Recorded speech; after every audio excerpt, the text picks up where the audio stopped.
Office politics. Now MSNBC's Martin Bashir. He talks about big moves he is making in both his personal and professional life. But first, I ask what role he thinks the economy will play in the election.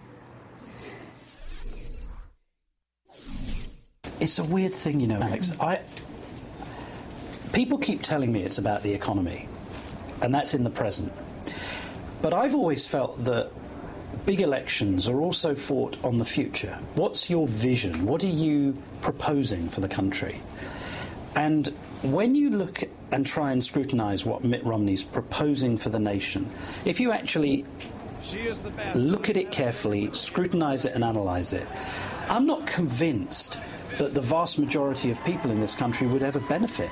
The president is a man that literally embodies the American dream, the ideal that you can go from nothing, you can go from a family that is broken, you can be moved around as a child, you can be mixed raced, you can not be the beneficiary of lots of money, and by sheer dint of your efforts you can become president of the United States. Now, when I look at that and I begin to think, what does that say about the future?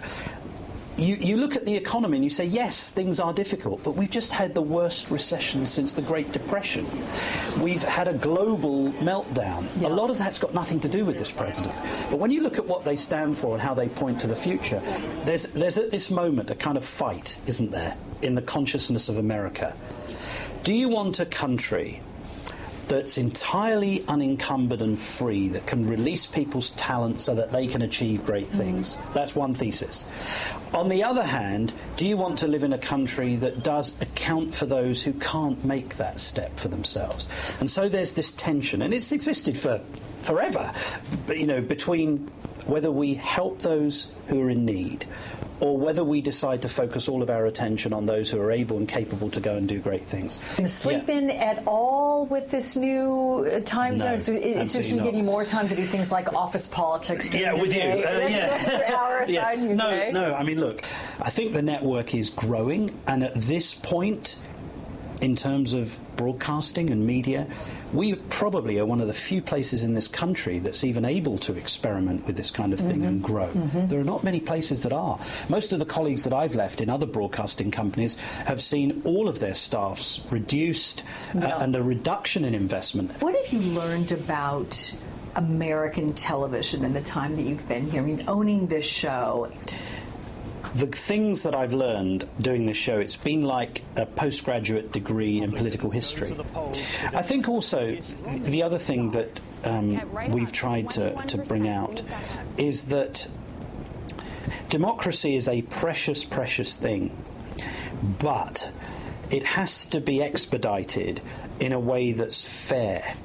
And one of the things that's been concerning us recently, and we've covered quite a lot of, have been a number of Republicans who've been trying to use different techniques to suppress the vote in areas like Florida and Texas, doing things that are actually not American, because what America is the beauty of that democracy.